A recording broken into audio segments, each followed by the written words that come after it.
देखो रेशियो जो है यह दो संख्याओं के बीच के संबंध को बतलाता है कि एक संख्या दूसरे से कितनी बड़ी है या फिर कितनी गुनी बड़ी है, ठीक ना। जैसे अगर दिया हुआ कोई संख्या a है और दूसरा संख्या जो है b है और इन दोनों का अगर रेशियो दिया हुआ होता है जैसे 2:3, अगर ऐसा दिया हुआ है, इसका मतलब ये हो गया जो देखो इन दोनों के बीच में क्या होता है, एक अनुपातिक राशि होता है, उनके बारे में हम आगे बात करेंगे। लेकिन इनका मतलब ये होता है जो अगर कोई अनुपातिक राशि है, मान लेते हैं अगर वह x है, तो अगर यहाँ पे a जो हो जाएगा, अगर अनुपातिक राशि x है, इसका मतलब ये हो जाएगा a जो है वह 2 गुनी है इनका और b जो है यह उनका 3 गुना है। देखो सबसे पहले हम जानते हैं जो अनुपातिक राशि क्या होता है, उनके बाद जो है ये समझ में अच्छे से आएगा। अनुपातिक राशि तो ये क्या होता है, जैसे अगर कोई दो संख्या है, जैसे मान लेते हैं a है और b है, इनका कुछ वैल्यू दिया हुआ है। जैसे अगर हम बोले इसका दिया हुआ है 20 और इनका दिया हुआ है 15, तो अब क्या होता है जब हम इनको रेशियो में कन्वर्ट करते हैं, तो रेशियो में कन्वर्ट करने के लिए हमको इनमें से क्या करना होता है, कुछ जो संख्या कॉमन होता है उनको काट करके हटाना होता है। जैसे अगर हम कॉमन की बात करें तो 20 को हम लोग ऐसा लिख सकते हैं 5 गुना 4 और 15 को लिख सकते हैं हम लोग 5 गुना 3। तो इनमें देखो 5 कॉमन मिल रहा है, तो 5 को यहाँ से हम लोग काट के हटा लेते हैं, तो अल्टीमेटली जो a और b है, इनका जो रेशियो आ जाएगा ये आ जाएगा 4:3। तो यहाँ पे देखो जो कॉमन आ रहा था इनमें, जो कि तुमको 5 था और यहाँ पे भी 5 था, तो ये जो 5 हम लोग हटा रहे हैं यहाँ से, तो इसी 5 को हम लोग बोलते हैं अनुपातिक राशि। तो एक्चुअली क्या होता है, जो क्वेश्चन जब पूछा जाता है उसमें ये अनुपातिक राशि हमको पता नहीं होती है। जब अनुपातिक राशि हमको पता चल जाएगी तो इसका मतलब हो गया जो हम क्वेश्चन को सॉल्व कर लिए वहीं पे, ठीक ना। तो अनुपातिक राशि समझ में आ गया क्या होता है। अनुपातिक राशि क्या हो गया, जो दोनों संख्याओं में क्या होता है, जो एक ऐसा कॉमन संख्या होता है जिसको हम लोग काट करके हटाते हैं या फिर उनको सॉर्ट करते हैं, छोटा करते हैं। अब देखो जब अनुपातिक राशि समझ में आ गया है तो अब हम लोग इसमें उसको फिर से समझते हैं रेशियो क्या होता है, उनकी परिभाषा को जानते हैं।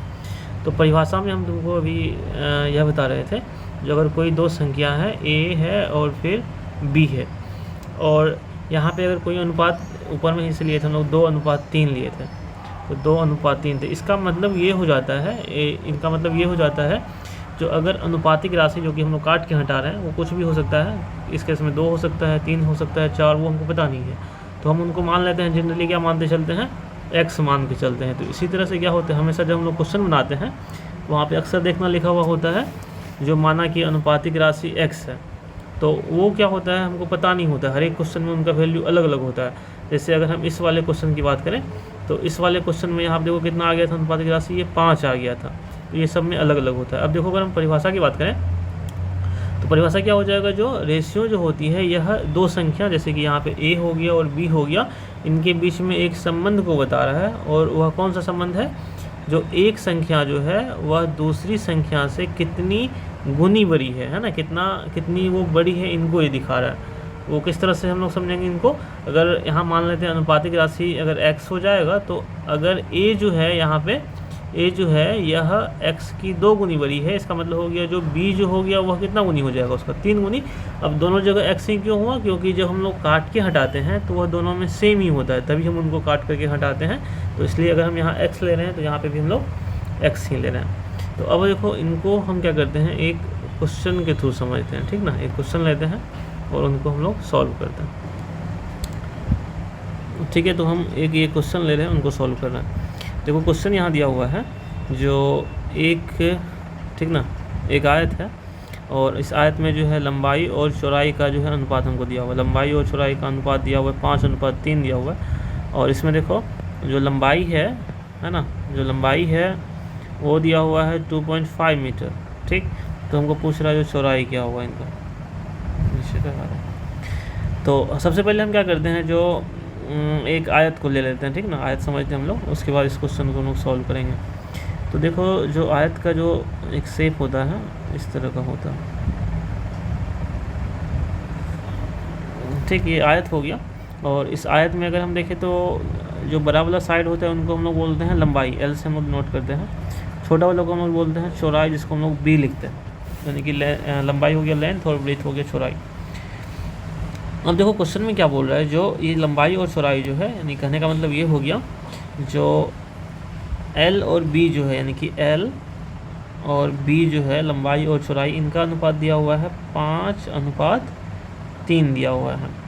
अब देखो यहाँ पे एक्चुअली है क्या, जो ये 5 और 3 कब आया है, जब हम यहाँ पे जो भी संख्या था उनको हम लोग छोटा करते गए, यानी कि काट करके हम लोग छोटा करें। जैसे कि अगर हम इन केस में बात करें तो पहले जो मूल संख्या था, ये देखो यहाँ पे था 20 और यहाँ पे था 15, लेकिन यहीं 15 और 20 जो था वो अल्टीमेटली कितना आ गया था, देखो 4 और 3 आ गया था। हाँ, यहाँ अगर हम लोग देखें तो यहीं 15, 20 और 15 जो था वो आ गया 4 और 3 आ गया। ये 4 और 3 क्यों आया, क्योंकि इनमें से जो एक कॉमन संख्या था जो कि इस केस में 5 है, इसको हम लोग काट करके बाहर निकाल दिए थे। तो सेम अब देखो यहाँ पे जो क्वेश्चन पूछा गया है इनमें 5 और 3 लिखा गया, इसका मतलब ये हो गया जो यहाँ पे कोई ना कोई एक संख्या होगा जिसको कि काट करके हम लोग क्या कर रहे हैं, क्वेश्चन में जो है काट करके बाहर निकाल दिया गया है। और वो संख्या हमको पता नहीं है, वो संख्या जैसे ही पता चल जाएगा तो लंबाई हो गया, इनको गुना कर देंगे, लंबाई आ जाएगा, x को 3 से गुना कर देंगे, चौड़ाई आ जाएगा। तो यही संख्या हमको क्या करना है, फाइंड आउट करना है, निकालना है। अब देखो देखते हैं वो कैसे निकालेंगे हम लोग। देखो लंबाई और चौड़ाई का अनुपात दिया हुआ है इसमें 5:3। इसका मतलब ये हो गया जो लंबाई यहाँ से जो हो जाएगा ये हो जाएगा 5x। अच्छा, इससे पहले एक लाइन हम लोग यहाँ पर लिख लेंगे, जो है वो लाइन क्या होगा वो लिख लेते हैं, ये जो माना कि अनुपातिक राशि x है ना।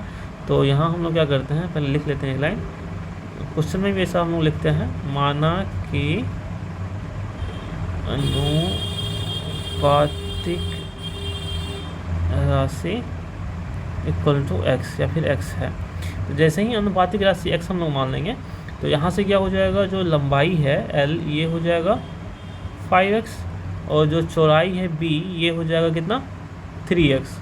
क्योंकि जैसे अनुपातिक राशि निकाल दी हम लोग तो उसको मल्टीप्लाई करेंगे तो उनका जो मूल वैल्यू है वो आ जाता है। और रेशियो क्या होते हैं, हम जब उनको मूल वैल्यू में से हम लोग जो कॉमन संख्या होता है उनको हम लोग जब काट करके बाहर निकाल लेते हैं वो हो जाता है उसका अनुपातिक राशि। अब यहाँ पर देखो लंबाई और चौड़ाई का हमको ओरिजिनल वैल्यू पता चल गया है, लेकिन क्वेश्चन में भी अगर तुम ध्यान से देखो तो यहाँ पे लंबाई का तुमको एक वैल्यू दिया हुआ है ना, लंबाई का एक जो वैल्यू है ये दिया हुआ है 2.5 मीटर। तो अगर हम यहाँ पे देखो अकॉर्डिंग टू क्वेश्चन देखें, अगर हम यहाँ पे अकॉर्डिंग टू क्वेश्चन देखें जो लंबाई इक्वल टू क्या दिया हुआ है, लंबाई यानी कि एल जो है ये दिया हुआ है हमको 2.5 मीटर दिया हुआ। ठीक, इसका मतलब ये हो गया जो 2.5 मीटर जो है तो ये लंबाई यही हो गया 5x। तो 5x जो है ये इक्वल टू हो जाएगा 2.5 मीटर हो जाएगा। ठीक ना।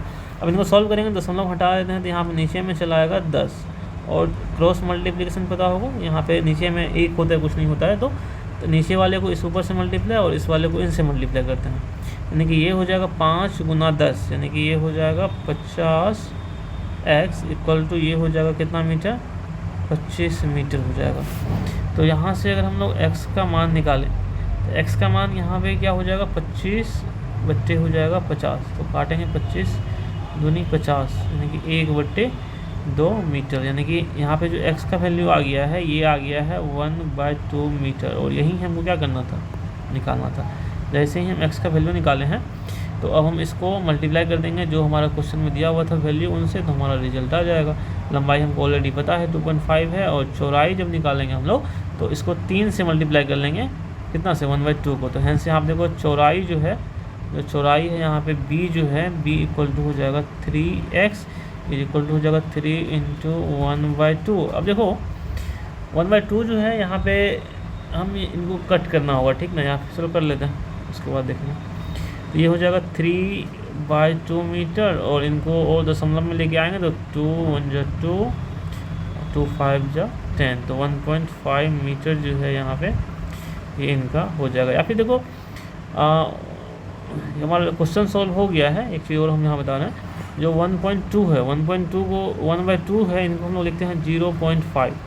तो हम ऐसा भी कर सकते थे, यहाँ पे 1/2 के बदले में हम लोग 0.5 से सीधा मल्टीप्लाई कर लेते, तब यहाँ पे ये भागा करने का जो है वो टेंशन नहीं होता, सीधा हम लोग मल्टीप्लाई कर लेते हैं तो आंसर आ जाता है। तो इसमें हम यही तक कर लेते हैं, उसके बाद जो है हम वो क्वेश्चन को दूसरी वाली वीडियो में बना रहे हैं।